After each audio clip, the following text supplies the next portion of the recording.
ونستغفره ونعوذ بالله من شرور أنفسنا ومن سيئات أعمالنا. من يهده الله فلا مضل له ومن يضلل فلا هادي له. أشهد أن لا إله إلا الله وحده لا شريك له وأشهد أن محمدا عبده ورسوله. بلغ الرسالة أدى الأمانة ونصح للأمة وجاهد في سبيل الله حق جهاده حتى أتاه اليقين وتركنا على محجة البيضاء ليلها كنهارها لا يزيغ عنها إلا هالك. قال تعالى في القرآن الكريم: يا أيها الذين آمنوا اتقوا الله حق تقاته ولا تموتن إلا وأنتم مسلمون. يا أيها الناس اتقوا ربكم الذي خلقكم من نفس واحدة وخلق منها زوجها وبث منهما رجالا كثيرا ونساء واتقوا الله الذي تساءلون به والأرحام إن الله كان عليكم رقيبا. يا أيها الذين آمنوا اتقوا الله وقولوا قولا سديدا يصلح لكم أعمالكم ويغفر لكم ذنوبكم ومن يطع الله ورسوله فقد فاز فوزا عظيما. أما بعد فإن أصدق الكلام كلام الله وخير الهدى هدى محمد صلى الله عليه وسلم وشر الأمور محدثاتها فإن كل محدثة في الدين بدعة وكل بدعة ضلالة وكل ضلالة وأهلها في النار والعياذ بالله. الله أكبر الله أكبر الله أكبر الله أكبر الله أكبر الله أكبر الله أكبر الله أكبر الله أكبر لا إله إلا الله الله أكبر الله أكبر ولله الحمد. Ikhwatal iman, ikhwatal islam, kaum muslimin, kaum muslimat, jamaah salat Idul Adha yang dimuliakan dan dirahmati oleh Allah Subhanahu wa taala. Pertama-tama dan yang paling utama, marilah senantiasa kita memuji Allah, Rabbul Izzah, Rabbus samawati wal ard, Rabb yang memiliki kesucian, Rabb yang memiliki langit, bumi beserta isinya. Oleh karena itu, marilah senantiasa kita memuji Allah Subhanahu wa taala dengan pujian yang setinggi-tingginya. Kemudian marilah senantiasa kita bersyukur kepadanya, bersyukur kepada Allah atas segala limpahan nikmat, curahan rahmat yang tiada henti yang Allah curahkan kepada kita semuanya. Nikmat dan rahmat Allah begitu besar. Dalam Al-Quran Allah berfirman, wa in ta'uddu ni'matallahi la tuhsuha. Dan apabila kalian menghitung nikmatku, kata Allah, maka kalian tidak akan sanggup untuk menghitungnya. Di antara nikmat yang besar yang Allah anugerahkan kepada kita hingga saat ini adalah nikmat iman dan nikmat Islam. Iman dan Islam merupakan nikmat yang tidak ada bandingannya dengan nikmat manapun di muka bumi ini. Tidak ada. Karena yang paling besar nikmat di dunia ini adalah nikmat iman dan Islam. Tanpa iman, tanpa Islam, tidak ada gunanya hidup di muka bumi ini. Tanpa iman, tanpa Islam, kita bagaikan binatang yang tidak tahu mana yang halal, mana yang haram. Tanpa iman, tanpa Islam, kita bagaikan hidup di tengah kegelapan malam yang tidak ada cahaya, yang tidak ada sinar sedikit pun, sehingga kita tidak tahu mana gelap, mana terang. Semuanya gelap. Oleh karena itu, syukurilah nikmat iman dan Islam yang Allah anugerahkan kepada kita ini. Jangan sampai iman dan Islam hanya sekedar tanda pengenal di KTP kita. Jangan sampai iman dan Islam hanya sekedar pengenal di kartu keluarga kita. Jangan sampai seperti itu. Tapi bagaimana kita melestarikannya, bagaimana kita menjaganya, yaitu dengan cara melaksanakan perintah Allah dan meninggalkan larangan Allah Subhanahu wa taala. Inilah cara membudidayakan, melestarikan keimanan dan keislaman yang Allah anugerahkan kepada kita semuanya. Kemudian marilah senantiasa kita berselawat kepada Rasulullah sallallahu alaihi wasallam. Allahumma salli ala Muhammad wa ala ali Muhammad. Man shalla alayya salatan wahidatan sallallahu alaihi biha asyra. Barang siapa yang berselawat kepadaku satu kali, kata Nabi, maka Allah akan berselawat kepadanya 10 kali.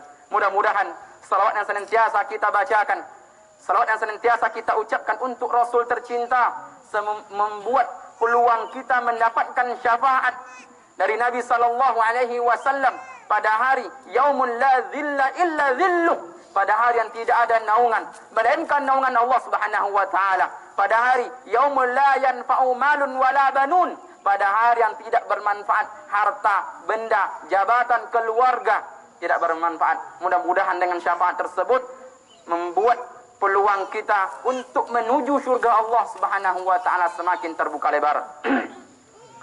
Kaum muslimin, kaum muslimat, jamaah salat Idul Adha yang dimuliakan oleh Allah Subhanahu wa taala. Melalui khutbah Idul Adha ini, khatib berwasiat, khatib berpesan terutama dan terkhusus untuk diri khatib pribadi dan juga umumnya untuk jemaah sekalian. Mari kita meningkatkan kualitas takwa kita kepada Allah Subhanahu wa taala. Mari hari demi hari, semakin berkurangnya usia yang Allah berikan kepada kita, kita gunakan untuk memperbaiki, untuk memperbagus, untuk memperelok ketakwaan kita kepada Allah Jalla Jalaluh. Karena takwa inilah sebaik-baik bekal menghadap Allah Subhanahu wa taala. Wa tazawwadu fa inna khairaz zadi taqwa. Bersiap-siaplah kalian, siapkanlah oleh kalian bekal, karena sebaik-baik bekal menghadap Allah adalah dengan bertakwa kepadanya. Allahu akbar, Allahu akbar, Allahu akbar, walillahil hamd. Ayuhal ikhwah, azani Allah wa iyyakum. Pada hari ini tepat tanggal 10 Zulhijjah, yang artinya sebagian umat Islam di berbagai penjuru dunia, di belahan dunia merayakan yang namanya Hari Raya Kurban, merayakan yang namanya Hari Raya Idul Adha. Setiap kali kita merayakan Hari Raya Idul Adha, pasti kita akan teringat, pasti kita akan terkenang dengan sebuah peristiwa yang sangat menakjubkan, dengan sebuah kisah yang sangat fenomenal, yaitu tentang kisah Nabi Ibrahim dan anaknya Ismail alaihi wassalam. Bahkan Allah Subhanahu wa taala abadikan dalam Al-Qur'an surat As-Saffat ayat 99.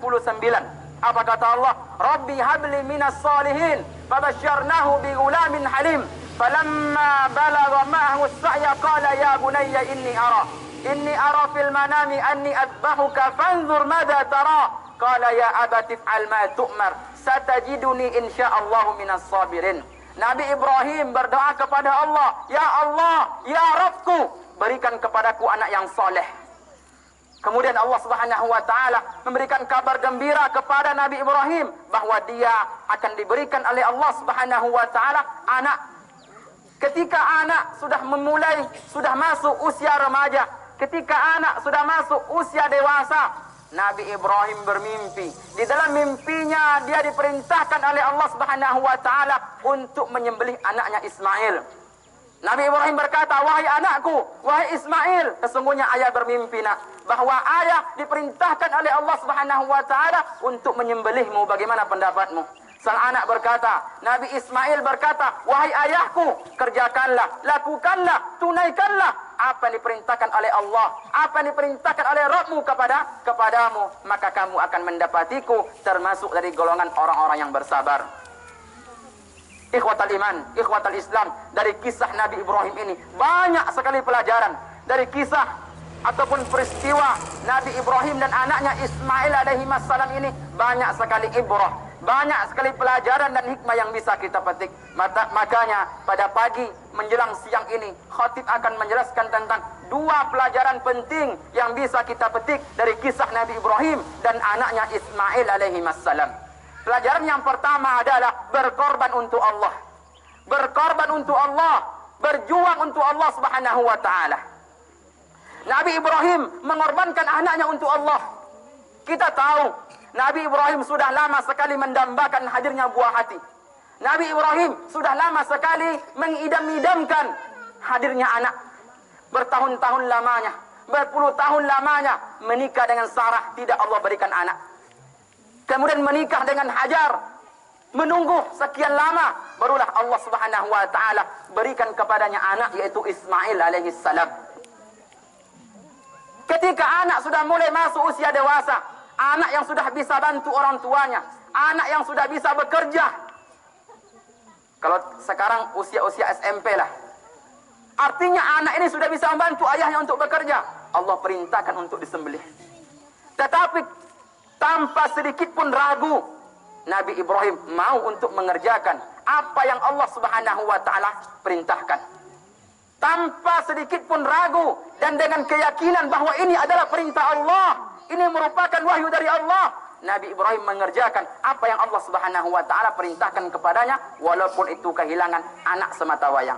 Walaupun itu kehilangan anak yang sudah lama diinginkannya. Kaum muslimin, kalaulah kita diperintahkan oleh Allah untuk menyembelih anak kita, saya yakin tidak akan ada yang mampu di antara kita. Semua kita tidak akan mampu untuk menyembelih anak kita. Kalau umpamanya Allah memerintahkan kepada kita, sembelih anak kalian, maka saya yakin tidak akan ada yang mampu. Tetapi Nabi Ibrahim mau untuk mengerjakan apa yang Allah Subhanahu wa taala wahyukan kepadanya. Artinya apa? Artinya begitu besarnya perjuangan dan pengorbanan Nabi Ibrahim untuk Allah Subhanahu wa taala. Sampai dia rela mendahulukan kecintaannya kepada Allah ketimbang kecintaannya kepada anak. Dan ini menjelaskan kepada kita semua, menerangkan bahwa pengorbanan Nabi Ibrahim untuk Allah begitu luar biasa. Pertanyaan besar di hadapan kita adalah, kita sebagai manusia, sudah seberapa besar pengorbanan kita untuk Allah? Sudah seberapa besar perjuangan kita untuk Allah Subhanahu wa taala? Sebagian kita sudah berkorban untuk Allah, sudah berjuang, tapi pengorbanan dan perjuangan yang kita lakukan itu belum maksimal, belum efektif. Perjuangan dan pengorbanan yang kita lakukan belum ada apa-apanya dibandingkan dengan perjuangan Nabi Ibrahim alaihissalam untuk Allah Subhanahu wa taala. Berkorban hati, sudah seberapa jauh kita mengorbankan hati kita untuk Allah? Berkorban harta, sudah seberapa banyak kita keluarkan harta kita untuk menolong agama Allah?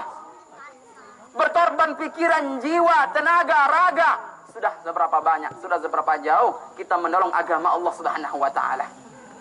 Amal soleh, sudah seberapa banyak kita berkorban untuk Allah melalui amal soleh kita? Berkorban hati, sudahkah keimanan yang kita miliki ini benar-benar 100% untuk Allah? Akidah yang kita miliki, sudahkah benar-benar 100% untuk Allah tanpa dicampuri dengan kesyirikan? Kalau kita masih saja datang kepada dukun, maka kalau kita masih saja memiliki jimat, kalau masih saja kita melakukan perbuatan sihir, percaya dengan mistik, percaya dengan paranormal, berarti kita belum berkorban untuk Allah. Kenapa? Karena akidah kita masih dicampuri dengan kesyirikan, dan syirik merupakan dosa yang besar dan sangat dibenci oleh Allah Subhanahu wa taala. Berkorban hati termasuk juga al-khauf, takut. Sudah seberapa jauh kita takut kepada Allah? Nabi SAW bersabda, "Ittaqun nar walau bisyikki tamrah." Takutlah kalian kepada api neraka walaupun hanya sebesar biji sawi. Sudah seberapa jauh kita takut akan siksaan Allah? Sudah seberapa banyak, sudah seberapa jauh kita takut akan neraka Allah? Sudah seberapa jauh kita takut akan azab Allah Subhanahu wa taala? Gempa Sumatera Barat Mentawai, gempa Lombok, bahkan kemarin masih terjadi gempa. Tidakkah kita takut dengan musibah seperti itu? Ataukah kita berleha-leha? Sudah terbiasa dengan musibah. Itu hanya sekecil. Gempa tersebut itu sangat kecil sekali azab yang Allah timpakan kepada kita. Tidakkah kita takut dengan azab Allah Subhanahu wa taala? Itu berkorban hati. Berkorban harta. Sudah seberapa banyak kita mengeluarkan harta kita untuk Allah Subhanahu wa taala? Banyak sekali dalam Al-Qur'an dan juga hadis Nabi SAW yang menjelaskan tentang keutamaan bersedekah, keutamaan berinfak di jalan Allah Subhanahu wa taala. Kita begitu pelit untuk menolong agama Allah. Tapi kalau untuk 17 Agustus kita keluarkan harta kita. Untuk malam tahun baru kita keluarkan harta kita. Untuk perbuatan-perbuatan maksiat dikeluarkan hartanya. Tapi untuk menolong agama Allah, untuk fakir, miskin, janda, orang yang menuntut ilmu, untuk masjid, untuk sekolah, kita sangat berpikir. Berpikir, kalaupun memberi tidak seberapa. Sebagian kita seperti itu. Pernahkah kita mencari orang miskin? Kita datang ke rumahnya. Ini Pak, ini Bu, ini. Silakan gunakan untuk makan, untuk sekolah anak. Pernah nggak kita seperti itu? Sebagian kita itu kalau nggak diminta, nggak mau memberikannya. Artinya apa? Pengorbanan kita belum ada apa-apanya dibandingkan dengan pengorbanan Nabi Ibrahim alaihissalam untuk Allah Subhanahu wa taala. Amal soleh yang kita kerjakan, sudah seberapa banyak amal soleh yang kita kerjakan? Allah Subhanahu wa taala berfirman dalam Al-Qur'an, "Faman kana yarju liqa'a rabbih falyamal amalan shalihan wa la yusyrik bi ibadati rabbih ahada." Barang siapa yang ingin berjumpa dengan Allah, maka kerjakanlah amal soleh. Dalam ayat yang lain Allah Subhanahu wa taala juga berfirman, "Man amila shalihan min dzakarin aw untha wa huwa mu'min, falanuhyiyannahu hayatan thayyibah wa lanajziyannahum ajrahum bi ahsani ma kanu ya'malun." Barang siapa yang beramal soleh, baik laki-laki ataupun perempuan, yang itu didasari atas dasar iman kepada Allah, maka akan diberikan baginya kehidupan yang bahagia dan baginya pahala yang besar. Sudah seberapa jauh kita beramal soleh? Apa amal soleh? Salat amal soleh. Sudahkah salat yang kita kerjakan benar-benar 5 waktu sehari semalam? Sudah atau belum? Kalau cuma Jumat saja, berarti belum ada apa-apanya pengorbanan kita untuk Allah. Kalau kita subuh lewat, ya, zuhur kadang iya, kadang tidak, asar sering lewat, maghrib lewat, isya lewat, tiduran, berarti pengorbanan kita untuk Allah Subhanahu wa taala belum ada apa-apanya dibandingkan dengan pengorbanan Nabi Ibrahim. Ingat, salat merupakan ibadah yang pertama kali akan dihisab oleh Allah. Nabi sallallahu alaihi wasallam bersabda, "Awwalu ma yuhasabu bihil 'abdu yaumil qiyamah as-shalah." Amalan yang pertama kali akan dihisab oleh Allah nanti di hari kiamat adalah salat. Bukan haji, bukan umrah, bukan kurban, tapi salat. Hayya 'alas shalah, tinggalkan semua pekerjaan. Tinggalkan semua pekerjaan kita, tinggalkan. Kalau kita masih saja bekerja ketika azan berkumandang, ketika Allah memanggil, berarti kita belum berkorban untuk Allah Subhanahu wa taala. Ikhwatal iman, ikhwatal Islam, azani Allah wa iyyakum. Berkorban untuk Allah tidak cukup dengan menjadi peserta korban setiap tahun, tidak cukup.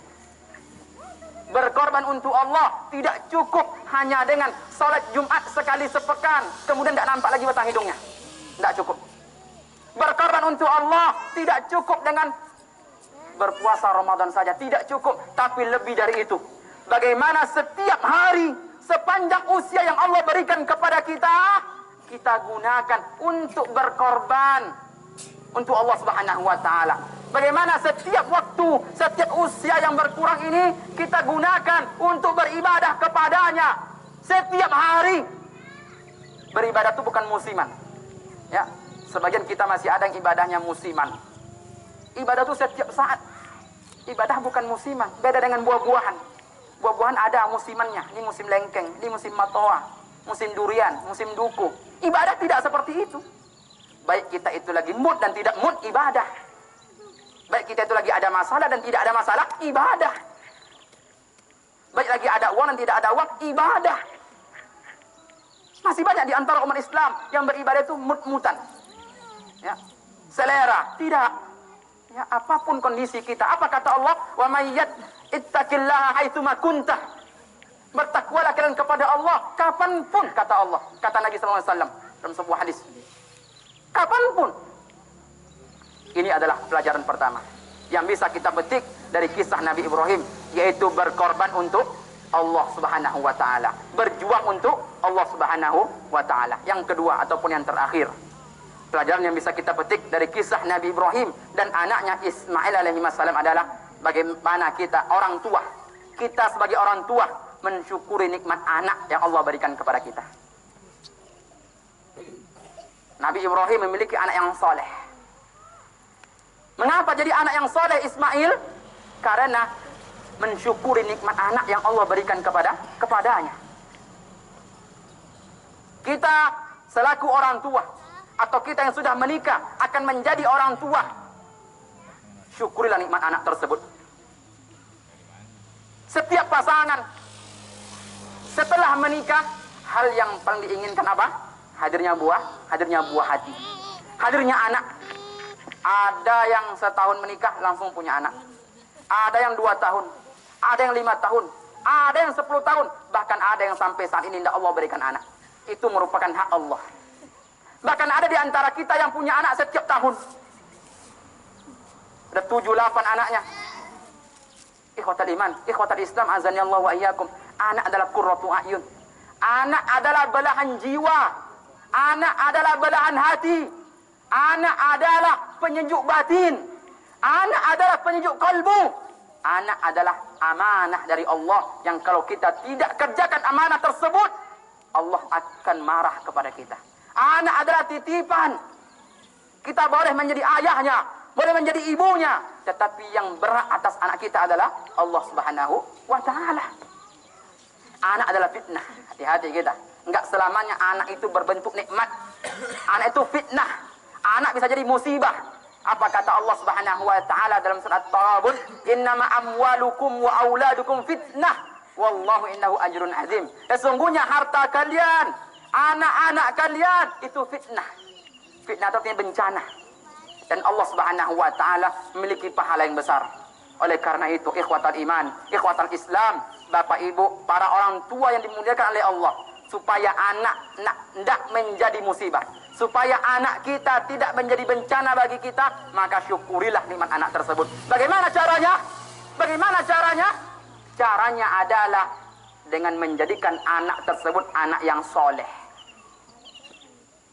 Anak yang soleh tidak cukup dengan, ya Allah berikan aku anak yang soleh. Tidak cukup seperti itu. Semua manusia, semua kita ingin anak kita anak soleh. Tapi kalau tidak ada usaha, percuma.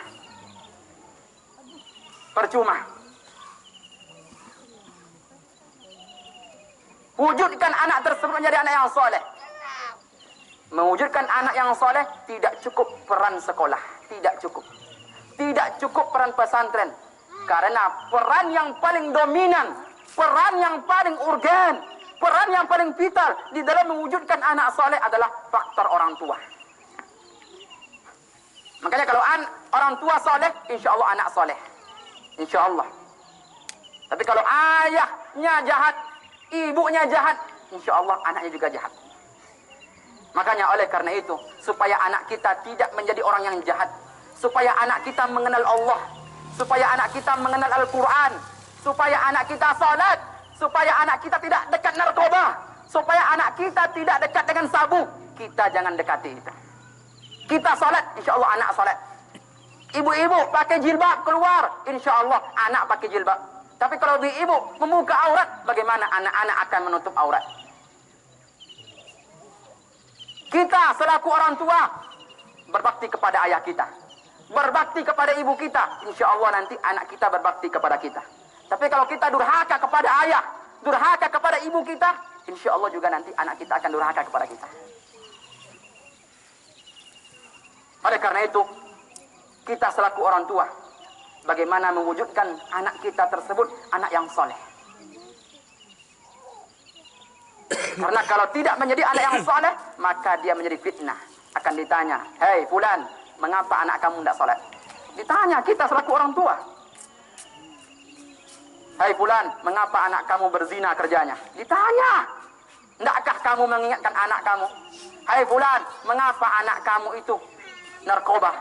Mengapa anak kamu tidak sholat? Mengapa anak kamu tidak puasa? Mengapa anak kamu membunuh? Mengapa anak kamu korupsi? Ditanya Pak, Bu, ditanya orang tua, ditanya oleh Allah Subhanahu wa Ta'ala. Karena ini merupakan amanah. Ada laporan pertanggungjawabannya.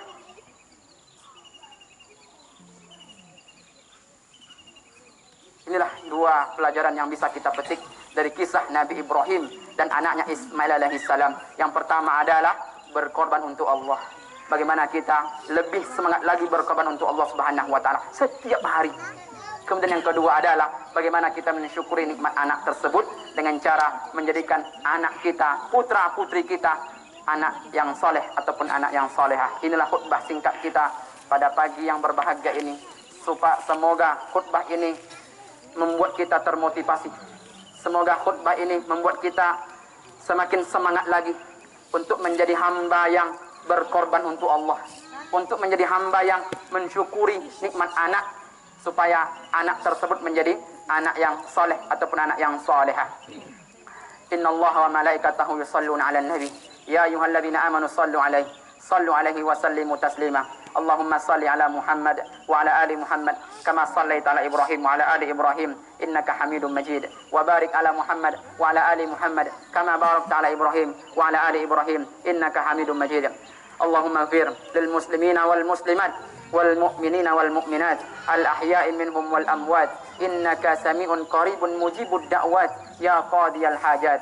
ربنا ظلمنا أنفسنا وإن لم تغفر لنا وترحمنا لنكونن من الخاسرين. ربنا لا تزغ قلوبنا بعد إذ هديتنا وهب لنا من لدنك رحمة إنك أنت الوهاب. اللهم إنا نسألك حبك وحب من يحبك وحب عمل يقربنا إلى حبك. ربنا آتنا في الدنيا حسنة وفي الآخرة حسنة وقنا عذاب النار. سبحان ربك رب العزة عما يصفون وسلام على المرسلين والحمد لله رب العالمين. والسلام عليكم ورحمة الله وبركاته.